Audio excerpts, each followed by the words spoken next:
NVIDIA, because we're obviously hearing about more chips, the possibility of different AI chips for China. So working around more of these exports, and this is, I think, amazing, because it just goes to show that NVIDIA, I mean, completely a different story, different narrative than what we just talked about with Intel, is all things NVIDIA, because their resiliency and their ability to, I mean, not only have the cash to navigate this, but to work around a lot of these major issues is just amazing. So they're working on this new AI chip for China based on their latest Blackwell architecture that is expected to be more powerful than that H20 model that is currently being allowed to be, of course, be sold into China. That's according to reports we got out of Reuters. Now, well, U.S. President Donald Trump, of course, did last week open the door to the possibility of these more advanced chips being sold in China. Now, that regulatory approval from the U.S. is going to be the definite next hurdle, because this is huge. I mean, we saw from this report that we could see some of these shipments delivered as early as September. So, I mean, they are already right now trying to get this going as quickly as possible. Street does tend to like that. And I think the next major question mark is, first of all, what does then the regulatory green light look like for this process? Is the approval process going to extend beyond September, thus delaying some of these shipments? And as we know, following that ban of the H20s back in April, we saw H20 chips allowed some of that permission back in July, but all of this will be very interesting to know how NVIDIA frames this when they report earnings next week, because I have to imagine with some of that discrepancy and also now building out a new chip to allow for these export restrictions, I mean, this has been expensive. But I guess when you're worth about $4.4 trillion, you have the cash to do so. Following a rumor that it plans to release a new artificial intelligence processor for the Chinese market, NVIDIA's stock fell on Tuesday. At the start of trade, NVIDIA's stock was down 0.9% to $180.40. On Monday, the stock increased by 0.9%. It is doubtful that the stock will move much before NVIDIA's August 27th report. According to a Reuters article that quoted unidentified sources, it may be getting a little boost from the revelation that it is creating a new AI processor that would be more potent than the H20 model that is now allowed to be sold in China. In order to be ready to compete to the degree that governments permit, we assess a range of items for our roadmap. According to an emailed statement from an NVIDIA representative, everything we offer is with the full approval of the applicable authorities and designed solely for beneficial commercial use. After the Trump administration started granting licenses for processor exports to Chinese markets, NVIDIA agreed to provide the U.S. government 15% of the money made from sales of AI chips in China. In a separate filing, NVIDIA revealed that CEO Jensen Huang had sold 150,000 company shares for $27.1 million. On August 14th and 15th, shares were sold by Huang using his so-called Rule 10b-5 trading strategy, with an average price of $180 per share. According to a document Huang filed with the Securities and Exchange Commission, he now owns 72.8 million shares in a personal account. He also has several hundred million shares through partnerships and trusts. 6 million shares were sold using a trading strategy that the CEO approved on March 20th. The purpose of these trading plans is to eliminate the chance that insiders could profit from their familiarity with confidential information. The plans automatically carry out transactions when predetermined criteria, like price, volume, and timing, are satisfied. Ahead of NVIDIA's Q2 FY26 report on August 27th, Morgan Stanley increased its price target for the chipmaker and advised investors that it was time to boost the company. This gave the market new hope. Joseph Moore of Morgan Stanley maintained a buy recommendation and pushed the target to $206 due to increasing supply and robust, continuous customer demand for Blackwell GPUs. With faster rack assembly and greater shipments anticipated later this year and into early 2026, he now projects higher revenue and EPS for 2026. Moore also predicts that NVIDIA will have a roughly 85% market share in AI data center processors by the following year, making it difficult for competitors to catch up. The analyst increased his 2026 revenue/EPS expectation after observing revenue beats in July and October compared to earlier projections. The company's new expectations highlight a robust demand backdrop from hyperscale cloud customers and rising traction among smaller cloud buyers, even though China licensing and supply factors may have an impact on short-term performance. This combination contributes to Wall Street's optimistic outlook for the quarter. A variety of products is being considered by NVIDIA, as details of a new China AI chip surface. As more information regarding a new AI processor for the Chinese market becomes available, NVIDIA stated that it is thinking of a variety of products for its roadmap.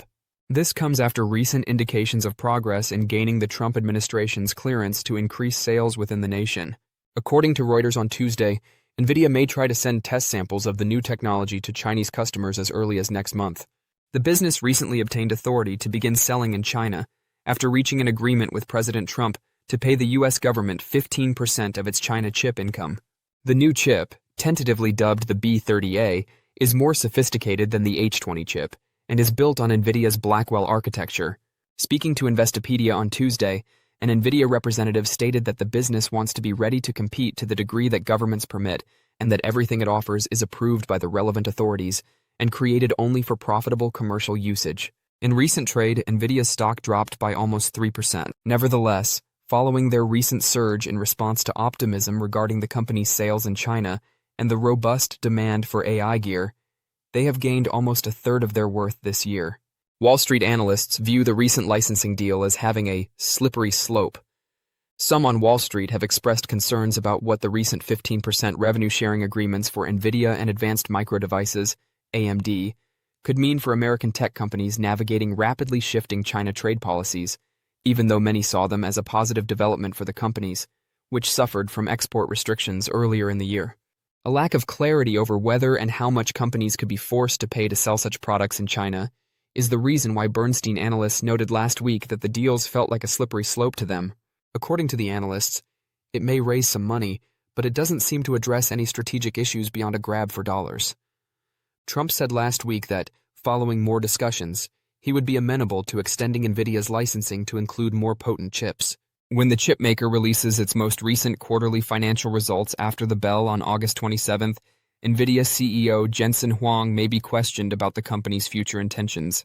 The Blackwell architecture for GeForce Now, which NVIDIA recently unveiled, improves cloud gaming performance and adds AAA games like Borderlands 4. With quarterly revenues climbing to $44.06 billion and net income reaching $18.78 billion, this was accompanied by a strong results report. Potentially helped by these product developments and solid financial outcomes, the company's stock rose 35%, but some upward momentum may have been offset by broader market movements, such as tech stock slumps and the Nasdaq's collapse. Despite conflicting market signals, NVIDIA's efforts to advance cloud gaming and its impressive revenues appear to have sustained its overall solid performance. The company's growth narrative, which focuses on data center and AI workloads, has been strengthened by the recent release of NVIDIA's Blackwell architecture and the encouraging earnings report.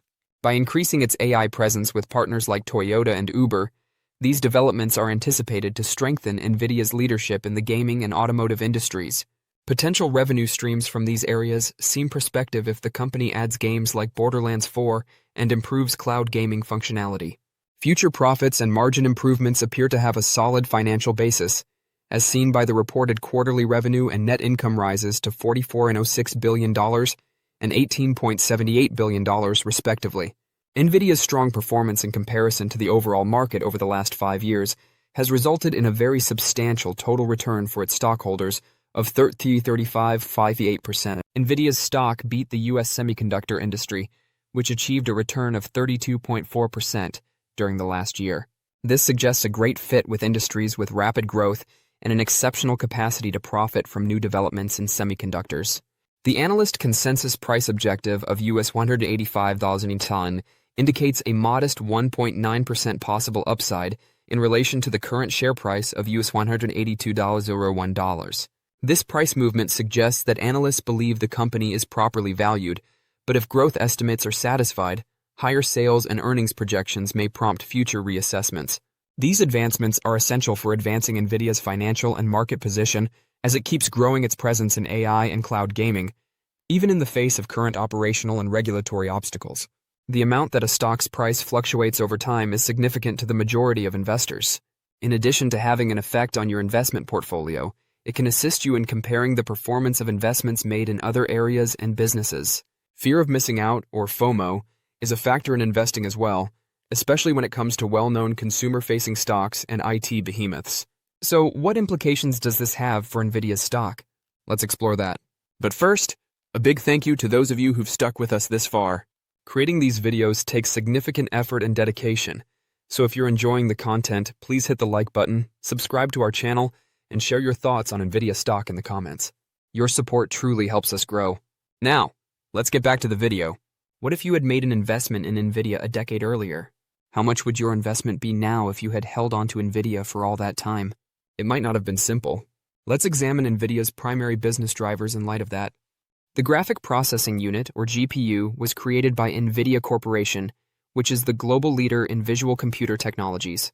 As time went on, the company's emphasis shifted from PC graphics to AI-based solutions that today cover gaming, virtual reality, VR, and high-performance computing, HPC. Because deep learning methods require parallel processing backed by thousands of CPU cores, NVIDIA's GPU success can be ascribed to this feature.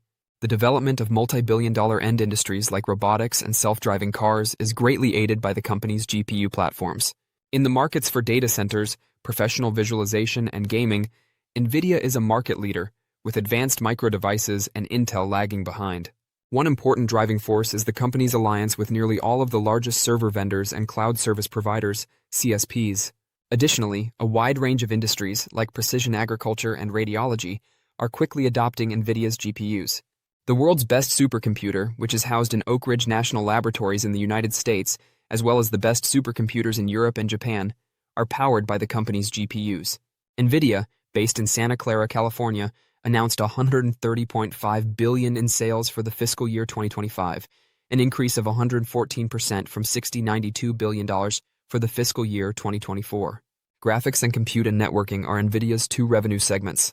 Graphics include Quadro GPUs for enterprise design, GeForce GPUs for games and PCs, the GeForce Now game streaming service and associated infrastructure, and gaming platform solutions. Grid software for virtual and cloud-based visual computing, and infotainment systems for automobile platforms. Compute and networking includes Jetson for robots and other embedded platforms, Drive for autonomous vehicles, and data center platforms and systems for AI, HPC, and accelerated computing. Starting with the second quarter of fiscal 2021, Mellanox revenues are included in this division. Compute and networking contributed 89% of fiscal 2025 revenues, while graphics contributed 11%. Although anyone can invest, it takes some research, perseverance, and risk to develop a profitable investing portfolio. You're probably feeling good about your investment now if you bought NVIDIA stock 10 years ago. As of August 19, 2025, our calculations show that a $1,000 investment made in August 2015 would be worth $315,441.94, or a gain of 31,444.99%. This return includes price increases but does not include dividends. In contrast, the price of gold increased 182.77% during the same period, while the S&P 500 gained 207.55%. Analysts anticipate that NVIDIA will continue to grow in the future. Don't forget to share your thoughts and experiences in the comments below. Your input helps create a more knowledgeable community where we can all learn and grow together in the world of investing. Stay up to date with the latest market trends, insights, and key updates by subscribing to Investing Tutorial. We're here to help you make smarter investment decisions and stay ahead of the curve. But that doesn't explain the NVIDIA and the AMD. I don't know what you'd call that. It almost, some people have referred to it almost as a shakedown. You give us, some revenue sharing, and you can sell these chips that formerly there was some concern about whether China should have access to these advanced chips. And now it seems like if there's money involved, suddenly it's okay. Well, Joe, again, on the H20s, I think H20s are now pretty far down the NVIDIA stack. So it could be much more advanced. Yeah. It's not a national security risk. And what we would like, and what the industry has made a very strong case for, is for China, for the rest of the world, including the global South, to develop the U.S. standard as the global standard. I remember when Japan led the world in cell phone technology, and it didn't become a global standard. And for a long time, the Japanese technology got very isolated. The last thing we want is a Huawei Belt and Road where Huawei is selling chips to the rest of the world and the U.S. technology is excluded. Mr. Secretary, I have a couple of questions. One is there's a new report out. It relates to NVIDIA about a new chip they're trying to build called the B30A, which apparently is more sophisticated than the H20, which they want to sell to China. Have they come to you about that chip? That would be, Andrew, that'd be through commerce. I haven't seen that yet. I was watching you earlier this morning, so I'm sure we'll be discussing it, and it will require a license to do that. Markets, well, let's focus on particular stocks now. NVIDIA, starting with NVIDIA, they are going to be reporting their earnings coming on Wednesday. I'm just wondering if you buy before that report comes out. Stuart will tell you that can be a dangerous thing to do. You know, I've been a big bull on NVIDIA. We've got earnings next week. I could not be more excited for this earnings report, David. I think we're going to see 50% revenue growth, over $45 billion in the quarter. Ooh. This is a big deal. Their Blackwell AI chip is going to drive growth. It's going to continue to drive revenue. I think if you're looking to put money to work, you still buy the stock. 60% of the time, NVIDIA trades higher after earnings. The median return is about 4.5%. So the data is on our side that the stock should do well after earnings. All right. All right, let me come back to something quickly that you I think at least the Treasury Secretary indicated you should get or should have something to say about, and that's this story that NVIDIA is looking to sell a new chip, again less powered obviously than what they sell here, but not the H20, a different type of chip to the Chinese. He said on Squawk Box earlier that as the Treasury Secretary that that be through commerce. So I'm curious what your view is on this idea they're working on this new AI chip for China.